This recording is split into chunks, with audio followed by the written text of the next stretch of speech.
Hey guys, welcome back to TUKI The Pod. By now you already know what we're talking about. My name is Natasha. I am joined by my host, as usual, Munga. Motisia.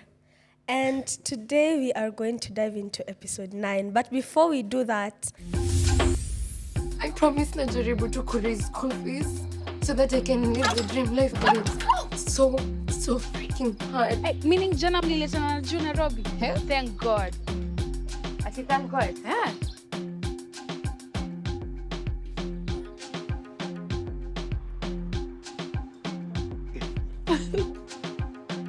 I'm sorry.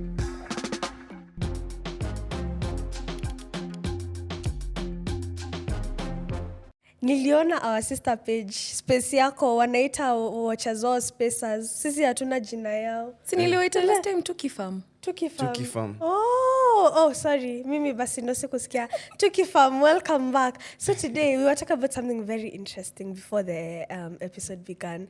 About how Gen Z wote wako na iPhone. Gen Z wote wako na iPhone. Like, I swear to God. How? The question is, mnatoa wapi? Mnatoa wapi? Yangu ni ya kitambo kiasi. It's still an iPhone. Mother little bless. I saw a comment that said, ni juu the older generation mnaogopa wababa wazee. Sijui kama ni But who is the older generation? Are you calling millennials older? What? By the way, no, like by age. by numbers. Walisabati, you guys, all of you have iPhones. Na si ati iPhones za nini za pesa kidogo. iPhones mnatoa pesa kwa economy. Tuanze kupigiwa tulize mko na iPhone za pesa mingi, tuanze kuuliza sunitumie ka nini? Mtumie kamia. Afikirie tuko na pesa. But I don't know. I would the reason why I like the phone that I have, which I won't mention, is because But also like your phone. So Thank you very much. Kweli, anasema iPhone pia yako na simu mzuri. Yeah, ni simu mzuri. It's a Pixel phone. But ile kitu naipendea ni unacheki vile ukiblock mtu, but bado akikutext utaget hizo texts. What? Well, how? Pia on iPhone, you know, like when you block someone, you won't get anything. Ukiblock No. Imeblock kabisa. imeenda. Oh, then basi on the same ride. Oh my God. So I like that because, you know, saa zingine when you are in such a state, you know, na maybe you've had umezozana na msee and then you just need time, lakini kuna wao matexters wenye wakupatia kibrewa shinatoki kutrigger na matext na kutext. So mipenda phone yangu because of that. Like when until I unblock. But at what time do you block somebody?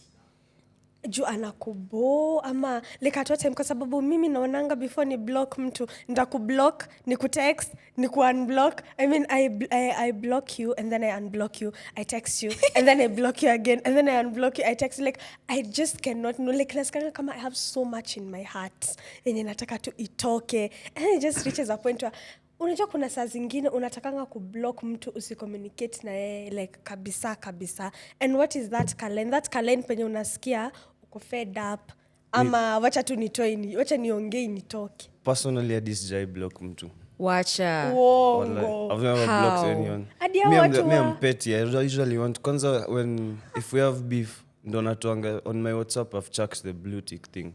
If we have beef ama like umenikasirisha narudishanga hiyo blue tick ndo one nimesoma hiyo message, utume ingine one nimesoma. Oh my God. Who is this diva? Ndio mtaone nimesoma. Yenyewe nimecheki lakini I'm ignoring you. Nyinyi wale wa hizi thumbs up. Hata thumbs up is too much. Nataka tu uone I've seen. That's it. Uone hadi online hapo juu. Although kuna meme nilisoma ati before a guy blocks you, you must be a very bad person. Yeah. Exactly. Like, for me blocking inakwanga tu hapa. And ni zile za if I say let's for example, I need space ama nipe time ama niwache for now, especially when you know emotions are high, tume have a fight nini or I'm not ready to talk about something, alafu unajua kuna wale bado nakutumia messages buttons hapo ndio ninaanga zile za please but ushai blockiwa. Yeah, I have. How does it feel? It depends. It depends na nani anakublock and what the reason is. Because if it's someone you still want to talk to ama you still want to let something out, when you umeblokiwa bro. Unakaa hapo na text unaona message, you cannot, what does it usually say? the receiver cannot ama profile picture inapotea. Do you wish mtu anaweza ongea na wewe in that moment yenye umeblokiwa? Do you wish huyo mtu anaweza ongea na wewe? Like how do you feel? Wewe as you ignore people, remembering reaction yako ni kuignore people. How do you feel? Would you prefer blue tick at least ujue ameona ama hivyo tu wenye? Blue tick. My message has fika there. Because with blue tick unajua my message has been received at least. Maybe you had something you wanted to get off your chest. Kama umeblokiwa itaenda. That means there's no conversation, there's no communication. Unawashwa reply. Akimi mtu asipo reply mimi ndo nasikanga kuchizi. Unajua most of the time I text not for the reply, ndo my message iko received. So okay, usiponi reply is okay, but have you understood what I've said here? Get what I'm trying to say. Okay, kuna 4 levels of pettiness. Of course, kuna the blocking, which I don't think it's pettiness. I think it's just it's self-preservation. Self-respect. So kuna blocking, kuna blue ticks, of course. Alafu kuna okay, like the kuna thumbs up. Okay, alafu kuna thumbs up. Double tap message. Thumbs up is the worst. Kuna watu walikuwa wanasema it needs to be categorized as a form of abuse. Like what do you want to say? It's so passive aggressive. Please, nyasubu. Why though? It's kind of like kwanza okay, ok or k, potassium. Mtu anakupotassium it. Me first of all, I'm against my short forms of texting. The people instead of writing you unaandika you. Good night, instead of GN. good night GN. I don't know why I'm against it. People are in a hurry. Like no, there's no. There's autocorrect. Exactly. Unaandika tu GO inakuja hapo good night unaita tu. That's being purposefully petty at GN. If you're doing that, if usually you text good morning with emojis and then maybe you had a disagreement, alafu you send me GN. Then hapo ndio nitajua there's something that is wrong. But kama una texting tu hivyo, like the people who don't like texting, like generally see texters. You don't save any time by writing GM. I promise you. You save a lot of time. You don't. G. Oh. You're out of guess. By the time, like he said, by the time unaandika G, ishakuja good morning. Yeah, that's true. One more thing, the other one spending yole sasa wanaandika na X. My God. But when exist. There's still people who do that. No. But don't touch Hidea. Hidea, HIDIA. Hao ni bamba. Hidea. Don't touch them. I love that. I love using that with my friends. And I have workmates who actually text like that. Like unprovoked to you anaandika why you. I'm like, how much time did you save to andika yo? Oh, like come on, be so serious right now. All right, let's delve. I had a question before we started. Nimeona hapo Alma. She was fixing her car and everything. Let's say unaenda ka road trip, you're going to Nakuru or something. Upate puncture. Do you know how to change your tire? Of course I do. I'm a woman in STEM, please. That's usually a question I like asking. Because wase wengi hawajui kuchange tire. Unaweza kuwa stranded. Who are you going to call na uko peke yako? Lakini huwezi kwa saa. But you see in the movies when the tires get in and then it's just like a woman anafanya hivi mguu na heel and then in this Nairobi you think it works? Oh my, it can. It probably can. It probably will. Okay, depending on where you are. Utaibiwa hiyo gari. Kama uko mbele ya watu sawa, lakini ukiwa peke yako. Pia heels itaenda. Heels zitaenda baki hapo mguu tupu tunatoa viatu ati. Oh help. Anyways, can we discuss the episode? Yes. Where are we beginning from? Conversation ya Alma na mamake. How do you do this adulting thing? Jumi, I'm trying my best na I work. It's okay, it's fine. Yeah. I'm fine now. Why is it never enough? I'm here for you. Okay? It went better than I thought. Same. The mothers are softy look. It went. Mimi nilikuwa nafikiria kungewaka moto kwa hiyo nyumba. I swear. But then when Alma started like being emotional and all that, her mom was like, "Oh, come here," and that was just so. Ilinituliza roho. For sure, I was worried on her behalf for real. I was. Kwa ground inakwangaje, like you've gotten vulnerable with your parents. We decide to open up na mwambia mama unajua nilikuwa na uchali. Alafu iko sasa niko na uchali mwingine. Hey, kwanza Biblia inatolewa wangu. Unataka kuniletea watoto. Na virgin anaanza ku jokes. Yeah, because on the ground, we spoke about this last week. Yeah. Parental support. Vile, even if Mama Alma, she's very free with Alma, mempatia freedom, na kama explain the responsibilities, the risks. She's also very strict. Si ati anampatia leeway to to just do whatever. So even me, I like how that conversation went, but kuna hii part where Alma start ako like, Mom, so CFO and I broke up. Hata mama yake kukaa sisi ala. When you guys were dating, The mom didn't know. I thought they knew that there was a thing going on there. But we didn't know. They weren't dating enough to break up. Or the label was. Yeah. They were like not dating enough to break. No, there's something she said. Yeah. They were not dating enough to break up. So what is dating enough? No, hiyo ni kuachana. Kuna difference ya breaking up na kuachana. There's a difference. Yao waliachana. I think kuna kuangana hakunanga levels za break up. So kuna hiya mme break up but hamja break up but mme break up. Kuna break up na cut off. Yes. Him was cut off. Okay. Yeah. Yeah. Na, lakini hapana. Si cut off. Unani Alma to CFO. Yeah. No, it wasn't cut off. I think ilikuwa like complete break up. Yes. That was like separation kabisa. But the reason why I'm talking about the levels the breakups. Story ya Ellie na nani? Na Robi, right? Like, I thought it was so obvious after the whole thing walikuwa wameachana, and I'm like, Ellie is saying they're breaking up. Like, didn't that happen like 7 episodes ago? I mean, it did, but say I may make like proper, like officially, like maybe. You don't think it was what never counts really as a breakup broke up to you? Like, lazima uambiwe, like we've broken up. Like lazima uambiwe it's over. Ndio ujue it's over. Usipoongea na mtu wiki 3, you still think you're in a relationship. Hey, Tasha, jamani umeanza kuattack. Umeanza kuattack. Relax. Nikushangaa tunashangaa. Because if somebody does not talk to you for 3 weeks. Haiwezi kwa break. So ngojeni, so mtu aja reply in 3 weeks. That's what I'm trying to understand. I don't think inaweza kuwa done. That's a thing also. But hiyo iko 3 weeks though. It's been a minute. Na wajakuwa akiongea. The last time we heard of Ellie ni vile linda drink and spree. Yeah. So, question. Have you ever been in a situation where you broke up with someone, but both of you mlijua tu ni ile lashing out? Again, speaking vulnerability, where you're just in the heat of the moment, you've had a fight, you're like, we're done, we're good, I'll never talk to you again, get out. But you know it's not over. Yes, but mine was clownery.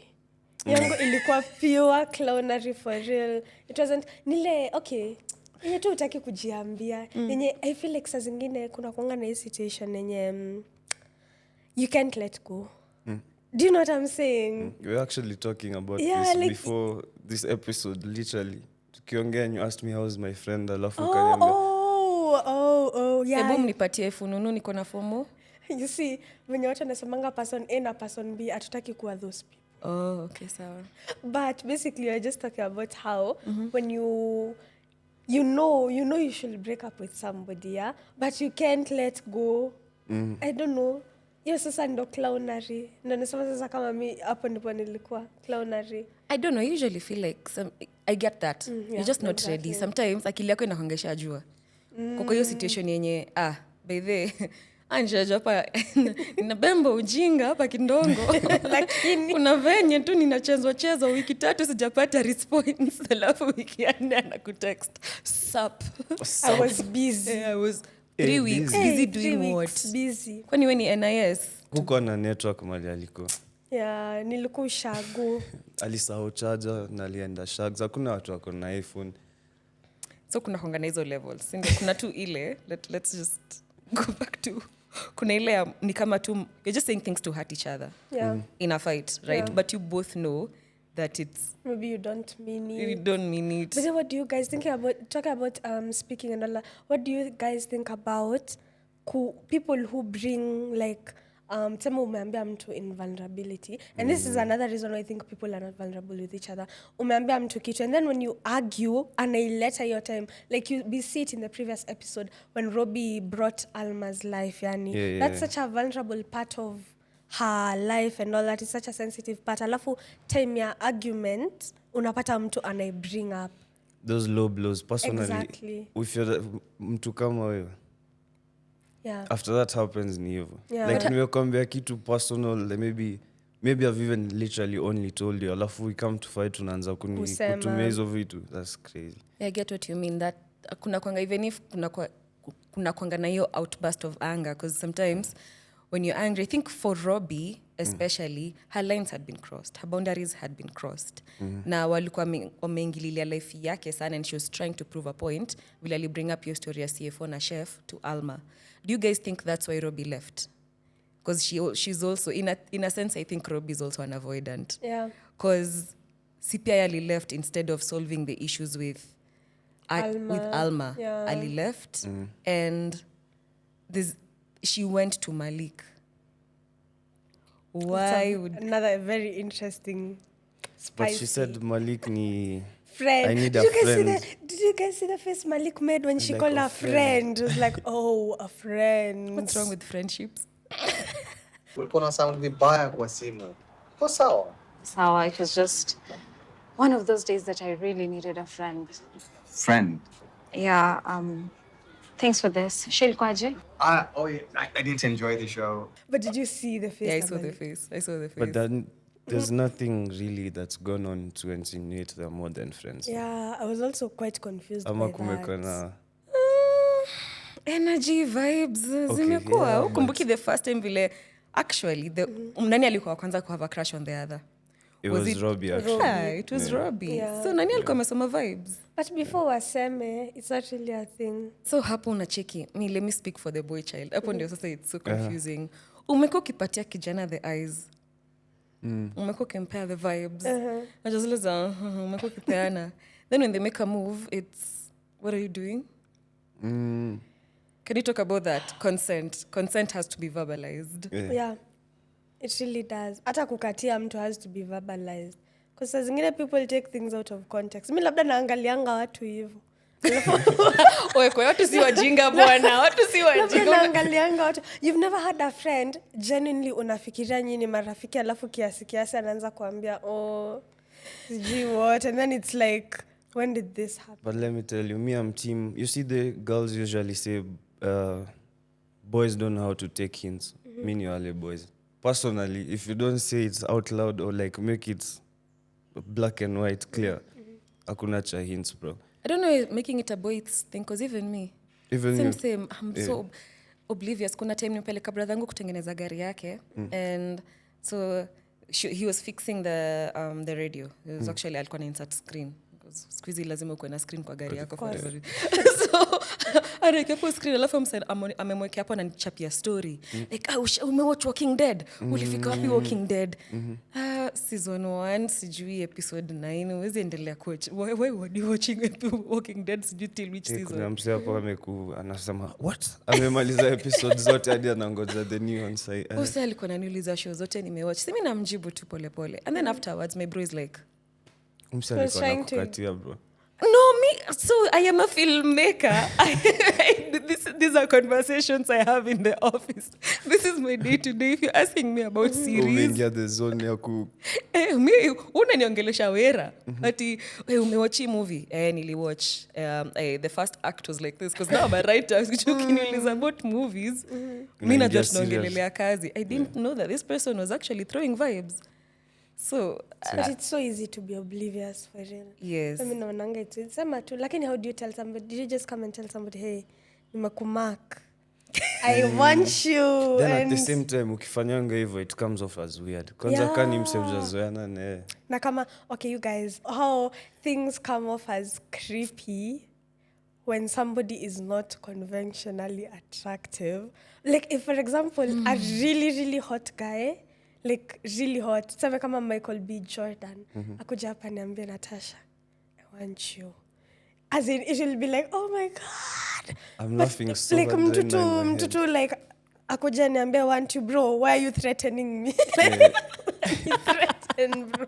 Do you guys think there's gonna be something between Robi and would you go for Robi and Malik?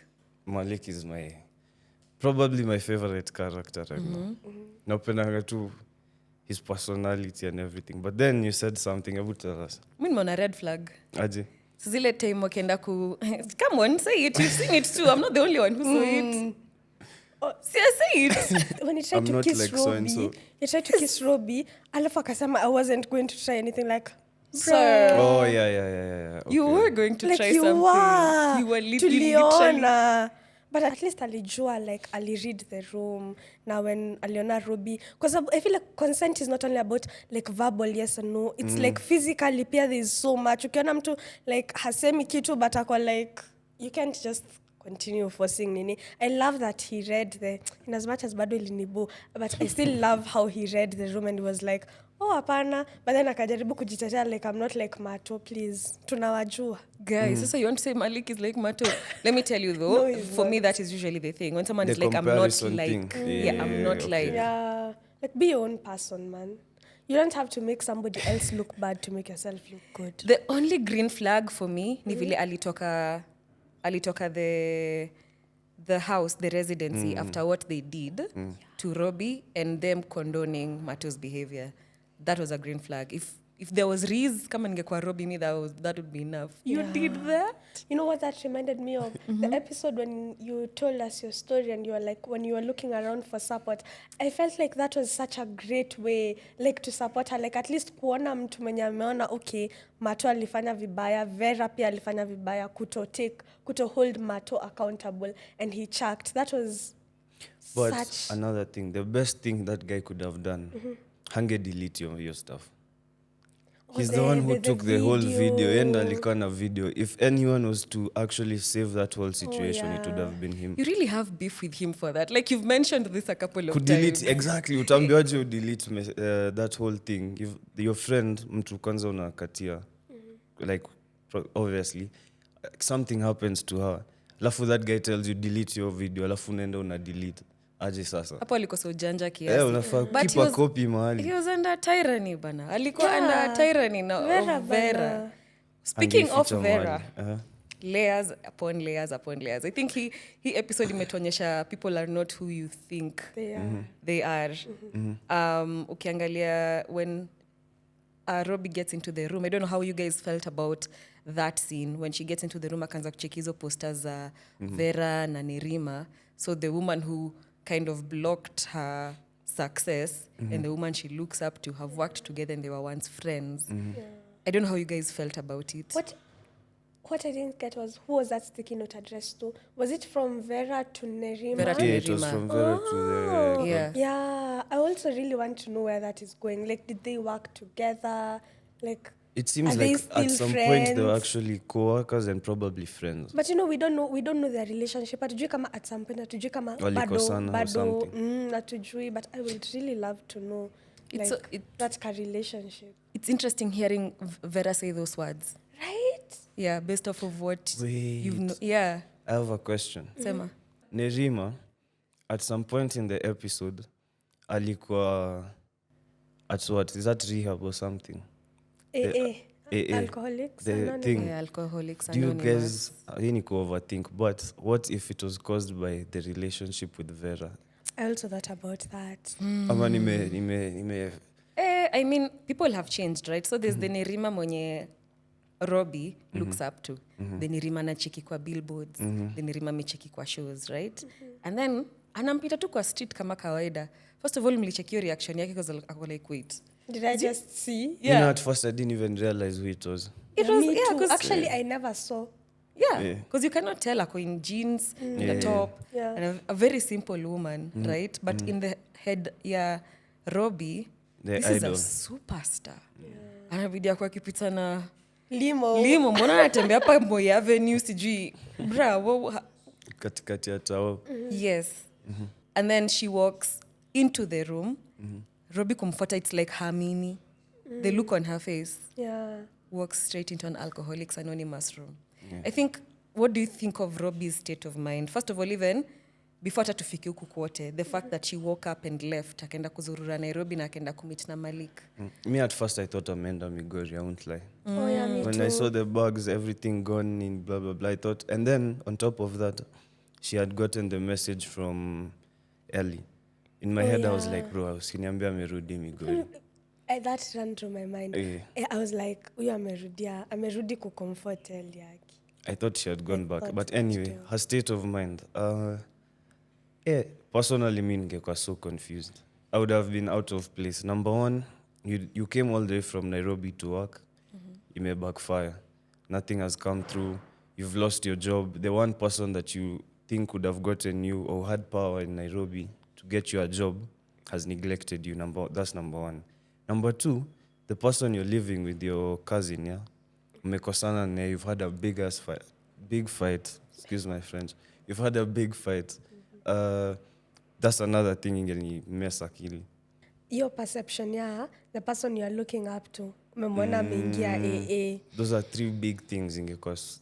So it would have taken a toll. I don't even know what's her next step. I don't know.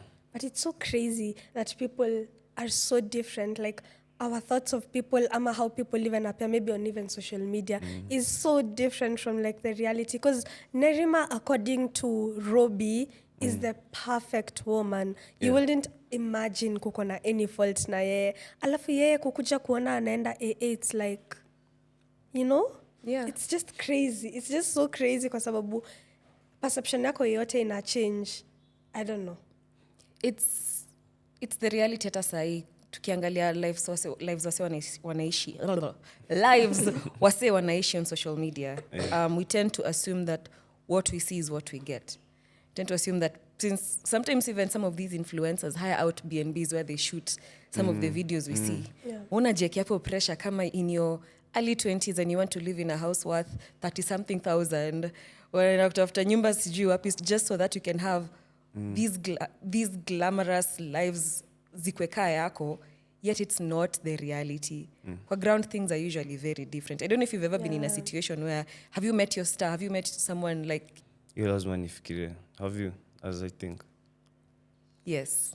Really? Yes, I have. That's so cool. What was it? What you expected? They were actually very humble. They were not what I expected. So when I met them, I remember the person I was dating at the time was taking me to introduce me to the actor, because he's an actor, a really good actor. He'd been in a very famous movie. And I was like, oh my God, I want to meet this person. And then my boyfriend had worked with the actor. So akaniambia, come meet, such an ordinary guy. My boyfriend goes in, like, come meet my girlfriend. Kitoka nje nilikuwa nimehepa. Like, I ran off. I was like, I'm not ready. No, it's so confusing. My boyfriend is here. My TV crush is here. Oh. Yeah, I ran off because I needed to protect. Hey, ningechoma. Wanze kufan girl. Nianze kufan girl up when they work together. I was like, no, I'm not ready. And then eventually I met him. And funny enough, right now we're really close friends. We're good friends because now I've worked in the industry for a while. And I'm not disappointed in terms of who they are as a person. Of course, the whole star, kuna kuanga tu na hii idea ya ukicheki mtu kwa idols. Kama mimi sasa nikiweza meet Ariana Grande, I will faint. Why? I will die. Man, I don't know. Why? Kwani hakuna hata Ariana Shikoa huku mwenye you look up to? I have not met my I've not met my idol yet, but I have met people who are and know people who are quite famous online. But then unajua mambo kwa ground, and then there's just such a huge disparity. Exactly. And then unaangalia mtu and then uko like, huyu ni mtu venye amejiweka social media and the pressure that is there and everything na venye is iko, you wish somebody could know. So because zingine akikusema kweli pressure social media can get to somebody, because you see people your age and they're achieving vitu alafu nini, but then you would never know. You literally would never know. So I have met a few people wenye disappointing, but what I can say, not disappointing. Yes, disappointing actually. Like, as in, it's just so fake. Everything is just so fake and not what you expect. And I feel like saa zingine, even those people are driven by society. Lazima wakae a certain way. So siwa blamingi exactly, but I just wish people out there would not get so much pressure from social media. Cause it's a show. That's the thing. Watu ukosa kujua kuseparate between the lifestyle that is being showcased. Now, like in the show, Nirima, the star, in Robi's head, Robi expects Nirima kwa hivyo in real life. Unadhani nani anamkanga asubuhi anavaa hizo like gowns, gloves, nini kila siku na kiti mahali, glam every day. No, the ordinary kawaida people. Lalanga kawaida kula githeri once a week. Like it's very ordinary lives. But when you have to be in front of a screen, when there's a production like this, of course there has to be like something called production value. So usually later when we're watching TV, when you see the journalists, when we see the actors, when you see all that, there's a lot of work that has gone into making them look the way they look, sound the way they sound. Now some of them even develop a language ya kuongea na wewe online, but ukikutana nao kwa ground so very different. The point is there's things that are for sure, okay? There's the character people create for the public. So tunaonanga tu one dimension of people and we assume and we decide that that's who they are, but watu wako na the things that are happening. Now in the case of Nirima, she's in AA. Yeah, and I think that was such a blow. Yeah, and another one mwenye amekuja kuona vumbi, our darling Oi, Alma. Aki Alma wangu. The past, is it 1 or 2? This episode and maybe the one before. She has not been catching a break. Oi, our girl. Sasa condom ime-expire. And what does it mean when a condom expires? Is it that it loses its like ineza raruka? Ama is it the lube like around it and ine-expire? What does it really mean when a condom expires? Actually, that's a good question. When I saw him expire, the first thing that came to my head is the lube enyewe. It may expire and it might cause maybe some reactions or something. But I'm not entirely sure if that's what the case is. I think this question is very interesting because especially on your side, when we were watching the episode where Alma and Chef were hooking up, you guys were so excited that he had a condom in his wallet. Like we were very, yay! Kumbe ni ya 2019. Kumbe ni ya kijana condom ya kitambo ime-expire. And I think we can talk more about some contraceptives and also the dangers that Alma might face. Yeah. Now, in this case, our dearest Alma, she's on Depo-Provera. So do you think are some of the problems now she faces if she's used a condom that already, if it was on its prime, it's not 99% safe. So now it's expired. Man, and her period is late. 5 days or a couple period of days. Is 5 days late. So I think even if she's on Depo, she's still tracking her period. 5 days late. So are we assuming that Mama Alma period kukua late imanishi mtu ako na mimba. Saa zingine nini, even when I don't know, when you nini, there's irregularities. I was also about to say with the Depo thing, it also might cause late periods. Yeah, sometimes you might even miss your period on Depo. So I'm getting too excited. I thought she's become a mama. Relax. Wacha kwanza tuende kwa the condom. Alma still has a lot to do. Lazima ende shule, lazima akwe successful. Tuende kwa the condom now. The condom is expired. What would you feel like if you found yourself in that situation? Oh my God. And then now, I don't know the timeline because now, when you think about an emergency contraceptive, it's up to 72 hours, right? I'm not an expert, but I think it's 3 days. Yes. 72 and 20 hours, yeah? Yes. So if a few days have passed, we are not even looking at emergency contraceptives. So I'm just trying to think what... You're saying in the case if she might be pregnant, what okay, you're for saying? for that particular reason, I'm just trying to wonder Kenya naeza fanya kwa sababu there you cannot take the emergency contraceptive, yeah? So probably she needs to go get checked out, number one. And then also pia symptoms. Like, should she, without symptoms, should she go and get checked out? Symptoms of? Like pregnancy. STDs, STIs. Thank you. You know, this whole time I'm wondering, mnaongelelea tu mimba. You guys are affirming. Kuna story niliambiwa. Yeah. And you guys will correct me if I'm wrong. Ati Gen Z kitu wanaogopa ni mimba. Hizi kitu zingine hawaogopangi. I swear. Hawaogopi. Okay, mimi sikuwa naogopa, lakini wachani niwaambie. Jana niliwatch episode 8 season 2 ya Wazi. And sorry, not Wazi, the Speciaco podcast, yes. And they had brought an expert and they were talking about STIs and STDs. And mi kusema kweli kwa akili yangu sidhani nilikuwa nimeona STIs na STDs. Mi kwangu ilisha primary school after class 6. Like I swear like AJ kuja kwa akili yangu. Alafu jana I'm watching and they're talking about all these STDs and how some viruses don't leave your body. Me honestly, mimi nilikuwa shocked. I was just like, and even kissing and honestly, touching, skin contact. It was just like, sasa mdomo ni ya kukula na miguu inafungwa. I was so shocked. Like, I was just genuinely, and then after that, after I watched the episode, I went online, Google, and I was like, what does herpes look? Boy, guy, Aki Oche, maybe I never ogopad, but I feel like after that episode, and there's so much, you guys should go check it out. There's just so much ku contextualize kwanza na in Nairobi. Yeah. And I don't know, mimi as a Gen Z nimeanza kuogopa contraceptives, but so I it mean is STDs, true that but before mimba ndio mnaogopa. Before, Okay, me.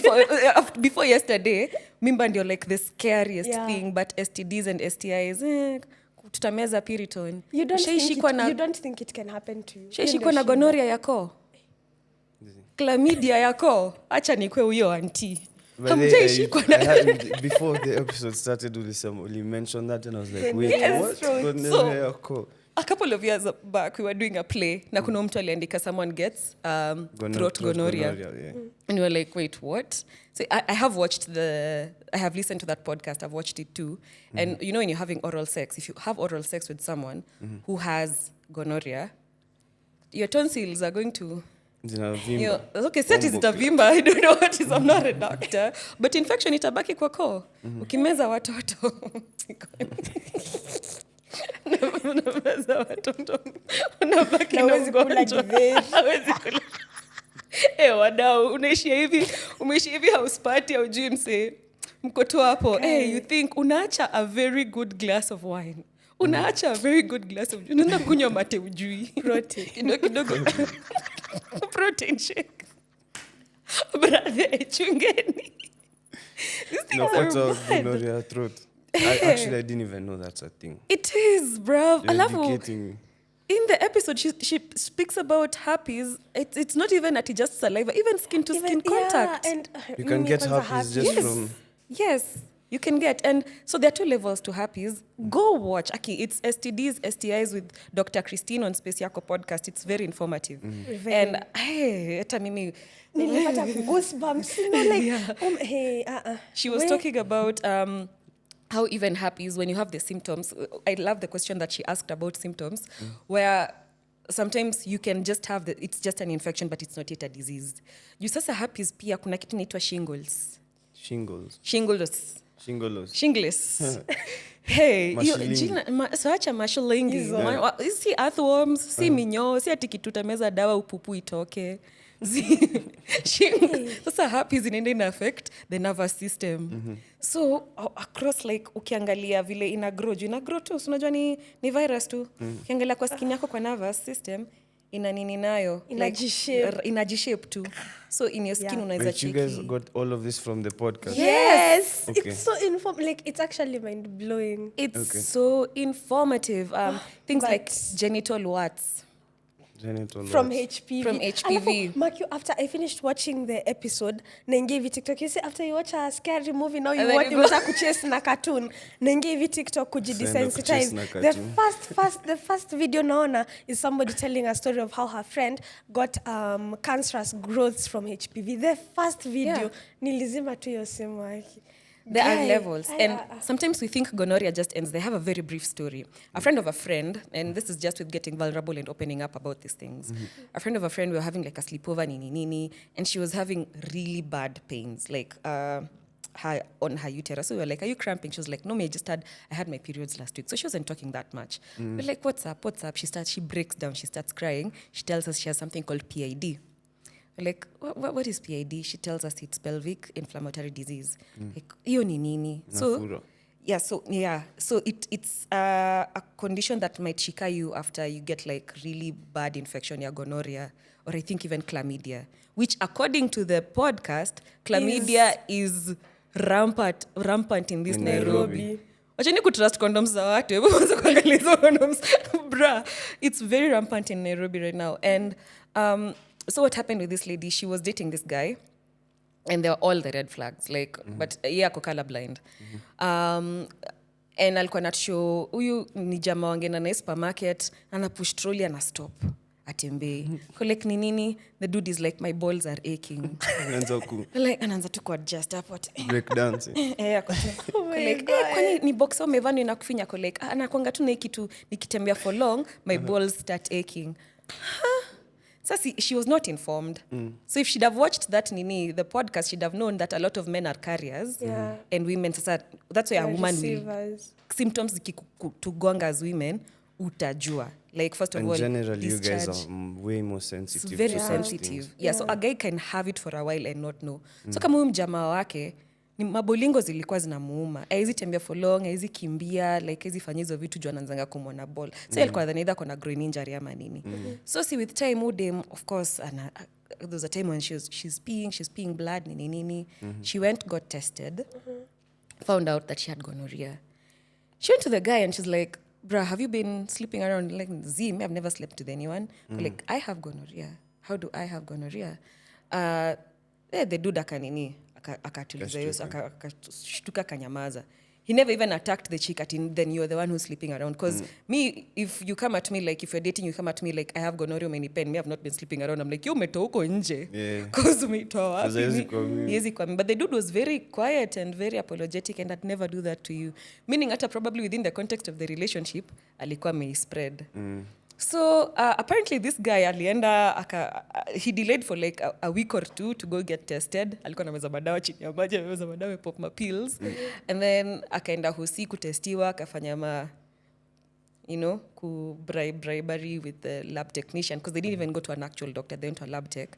And the lab tech falsify the results kuonyesha the dude did not have the disease. So this chick was taking medicines by herself. Even this lab technician lied, like maybe it's UTI that you got from a toilet seat. This chick knows UTI. UTI doesn't make me bleed when peeing because it was really bad. And alikuwa amefanya hata the ultrasound nini. She was showing us these things.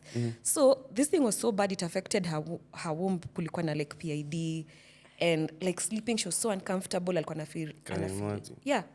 na feel cramping, nini. She couldn't have sex because sex was painful. It took a while for her to get better within the context of a relationship. And then unajua also Dr. Christina talks about something so important. You're bringing your partner into the conversation, which again, vulnerability and communication. You found out you have an STD. How do you tell your partner like muende pamoja mtesti? Alafu your conversation ya wewe ndo lilala, nini. Like, that's such a difficult thing to do. And for your friend's case, that's so bad because Adi Anna go to the extent of falsifying the results. Yeah, the dude. Imagine the trauma. It was so bad for her because she was telling us, Napandio, when you just want people to be petty. I was feeling so angry when she was telling this story because even after there was such a nasty breakup because the dude became very avoidant and cruel just to kick her out of his life so that he doesn't have to deal with the consequences. So they end up breaking up, but they hook up again, the symptoms flare up again.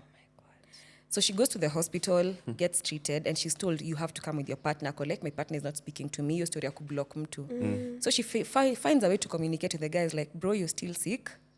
I wasn't reaching out to you to stalk you or anything. I was just telling you you're still sick and utibiwe. Akamtumia hadi picha ya dawa zenye alikuwa ameambiwa ameze. Make his life easy. She was so broken. And there's something that this doctor speaks about on the podcast, that these diseases can even affect your central nervous system. And your fertility. And even your neurological, like even syphilis, inaweza kukunini akili if it goes for a long time without being treated. Like, you could tell that even if it hadn't affected her central nervous system, ilikuwa imemu affect psychologically. It was such a long weekend, like the nights when she was crying, sleeping, At least crying. you guys were there for her. Because can you imagine going through that alone? And at first she was not being like completely transparent. Luckily you guys really insist. But that was very nice of you. Like, you supported her. Yeah. So are you guys worried for Robi? Not for Robi, for Alma. let me take us one more step back. Yeah. I want to ask, there's this thing, does peeing after sex usually, does it help to amani myth? No. To clear up whatever and prevent some diseases? Was it chatbot? Was it chatbot? Was it chatbot? But it's healthy especially for women. It's healthy to pee after sex. Yeah, it's advisable. So we can talk about Alma. Yeah. I just wanted to ask that. Yeah. Mbona kuna mmoja kusiwacha tu. Let me not overthink. But now we're talking about Alma, but what about chef?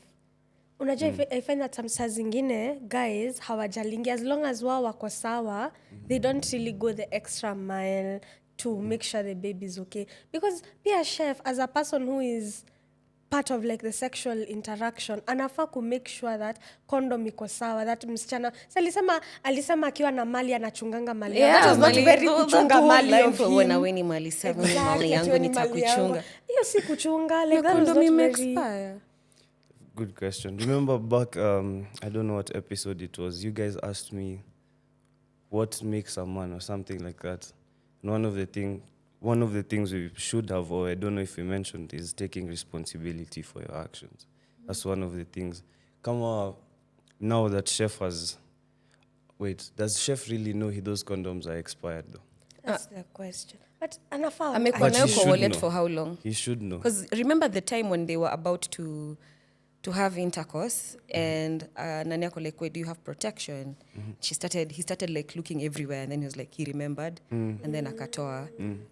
It's like hakukua, he was guessing. Nakumbuka, because if you have carried protection, you will know where you've put it. Yeah. You know? Yeah. But it was like, ilikuwa tafuta, ilikuwa kibahati. So... I think he should have been responsible. If you're the one who's coming with, let's say, a packet of condoms, ama kama unatumianga moja pia ni sawa, but leo mko na ma-attack. Anyway, kama ndo naibeba, you should know how long ago did I buy this, ama where did I get it. Yeah. Kama kwani uko na expired condoms, umeka nayo kitu for how long? Ama unaitwa wapi first? Probably later alizitoa kwa hizi dispenser. Una checking hizi kwanza. There was a time, I think, in the beginning of this year or late last year, these free condoms, there was a news article that some of them were recalled because they were not safe. That's cool. But again, anyway. Buy your condoms, bro. Buy your condoms. As ladies, do you feel like it would be weird if you guys carried around condoms? No. Unaweza tembea nazo kwa handbag, you'll be comfortable. Okay. Especially if you are expecting, if the vibes have been there and you're expecting if you're going to have a meet up with them, beba. I'd say beba. Ndio usiambushiwe na expired. Sina. Expired. Hey, beba. Kuna awkwardness ya kwenda kununua P2, lakini awkwardness ya dem kwenda kununua condoms. You guys think it's hard for men to buy condoms? Yeah, for ladies. For ladies, have you ever bought? Aki mimi sisikiangi aibu. Of course, but have you ever felt the energy of the other person as you're buying? You've never been judged? Funny. Oh, you don't care? No, it's Ushainunua kwa supermarket? No, pharmacy. Oh. Yeah. The supermarket one is the one that's usually crazy. Right. Kwanza when the place upate ni rush hour. I've seen these videos when wanaekeleanga hapo mwisho kabisa and then it starts coming with the caffeine slowly. Alma right now has noticed that the condom was expired. She's 5 days late. What do you think, from both perspectives, both female and male perspectives, what do you think each party should do? Mi naona as a man for real, if you're with a woman and you're having sexual relations with her, it kind of becomes your responsibility also to make sure she's okay. Kama anataka kuenda kuangalia contraceptives, mpeleke kwa clinic. Like, go talk about it together. Because sometimes as women, we feel like pressure iko kwetu for real. We feel like pressure iko kwetu kwa sababu unajua mimi ndo nitagonjeka, mimi ndo nitapata mimba. And most of the times, like Mercy said, Dr. Christine said, men are just carriers. Men are just carriers.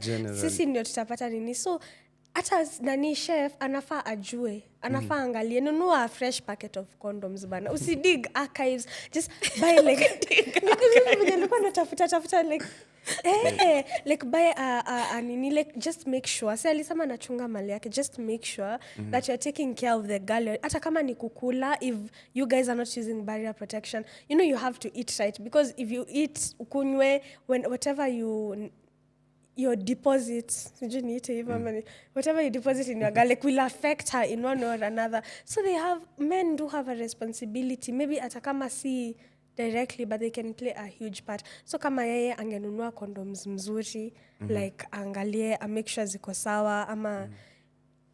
But now also I'm asking, mostly his responsibility or his next action should be, once he finds out that this and this has happened, he first of all used an expired condom, which has its own effects. Number 2, the girl that you're, I don't know if I should call her partner, but whoever, a sexual partner, yeah.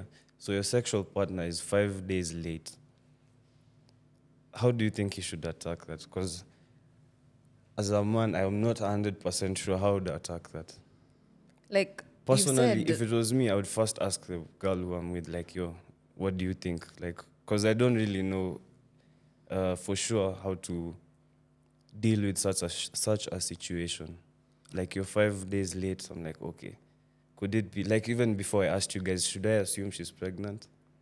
And you guys are like, nah, maybe not. This type of things happens. Yeah, with contraceptives, I think even you by now you know that kuna kwanga na your periods will become irregular. There are months you're gonna miss, even with the implants, with the pills, with the depot. Sometimes even you can miss your period for a month, right? It happens. But within such a scenario, of course, the first thing you do is you take tests. Yeah, tests. Oh, it happens. Sure. Let's know, are we at risk? Of course, already right now, there's the chances ni kibao. So instead of overthinking and dwelling in the anxiety, mnaanza tu mdogo mdogo. So first of all, with pregnancy, if she's 5 days late, unless you do a blood test in a hospital, I don't think the urine bado haitaonyesha. Even HIV, you have to go to a hospital because kuna kwanga na hiyo period, I think 3 months. 3 months, yeah. Yeah, so... window stage. Yeah, kuna kwanga na, you have to go to a hospital to get... You just go to a hospital to get a thorough checkup for you and your babe. Yeah, after a mistake may happen, saitu ni wear the big pants, you know, and then mjue, so that kama ni kutibiwa mwanze kutibiwa mapema. The good thing about some STIs is when they're caught early, they're treatable. Yeah. They won't live in your body. Yeah. So ni hiyo tu, msiku avoidance, msilenge, just do the grown up thing. Again, have the hard conversations. Yeah. So sikulenga. We start attacking the problem. But knowing Alma, mnafikiria ataambia chef ama she learned to solve it all. Hiyo unasema. Lakini unaona Alma pia naonanga anakuanga na some type of independence. Yeah. Anaweza taka kuji whatever. Na kwanza venye hiyo naswa huko ama receptionist hiyo clinic. Yeah. Mwenye ni mbaya. How do you... She's so arrogant. Because I'm imagining, oh my God, again, when I was watching this Pisiako podcast jana, I was imagining if I had an STI or an STD, ama najishuku, how do I go to the hospital? Naanza hii conversation, Achie. Yeah. Anyways. I think the best thing, personally, I feel like I would have just called one of my friends. Mwambia, yo, do you have a guy now or something? Or do you have like a doctor I usually see? Yeah. Alafu I go to the same one. But you're kwenda a new place, alafu unaenda peke yako, in fact, sometimes inakwanga so nerve-wracking. Unaweza fika hapo useme, is it really that deep? Rudi home. Useme rudi home. You do not trouble. Wacha ikupate kwanza. Because for real, mimi nadhani ningefanya hivyo. Ningeachana tu, okay. Ungelenga? Okay, mimi ningelenga. Like, ukingoja symptoms. After me watch space yako podcast. After kuwatch your Wacha kwanza tuto your podcast hapo. Before that, I think I would have just waited. Wacha ningo, like... But after the podcast... And most people, I feel like, would have done that. Yeah, a lot like of most people without the knowledge, uko like, okay, shit, it may happen. Now all I have to do is wait until time imepita. I know whether I'm pregnant or not. Alafu sasa I can start thinking about the next step. Pregnancy is not even the biggest threat, you guys. This is pre-space yako. Pre-space yako. Wenda watch space yako, baby. Sasa hiyo unaongelelea 5 days tu. Wewe ujui genital warts, HPV na gonorrhea yako. But me personally, sipendangi hizo jokes. I don't like those. It's always see, like, I don't like testing the waters. I usually do very careful. Tread carefully. Spend hizo jokes pia Alma sasa inamkuta. Unajua mamake alimbaya condoms. Like you have the condoms your mom bought.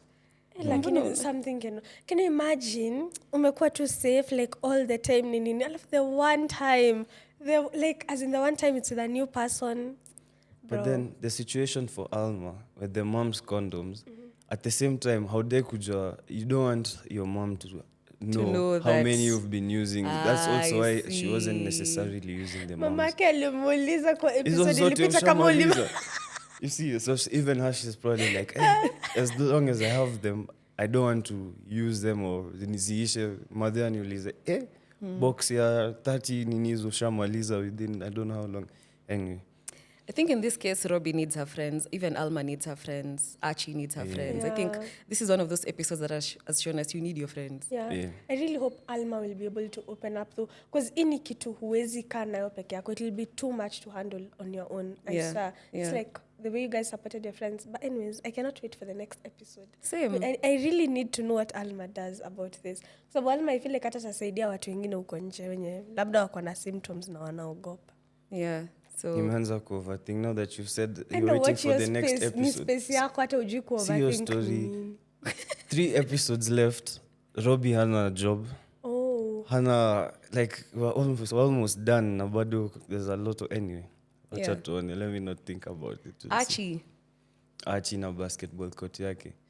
First of all, I'm happy her friends came through. Yeah. Now may come to a what do you call it? To an agreement that they're just gonna have fun with it. Yeah. No, although I still want them to win the court. Definitely, yeah. But then do you guys see how Alma's mom is also there for Achie? Yeah. I found that was like so cute. It's like, I want to be able to make her game. I was like, make sure you tell her and that's everything. so cute. Yeah, that was She's really involved. cute. It's amazing. Okay, takeaways, I guess. Takeaways. Takeaways from Number 1, episode 9. check your condom expiry date before you use it. Most importantly. And then another takeaway, people need to know which prevention methods, what do you call them? Contraceptives. Which ones don't prevent STIs. I don't think there are, because for contraceptives, mostly it's pregnancy. Yeah. But condoms. Condoms, yes. Condoms and vaccines. Yes, Yeah. condoms and vaccines. Because I remember when we were going through our marks. Yeah. Not marks, but Our we were notes, reading through we read what do you call it?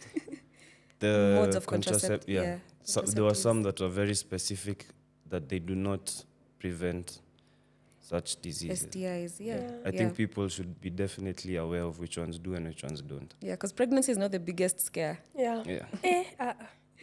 Pregnancy is not HPV.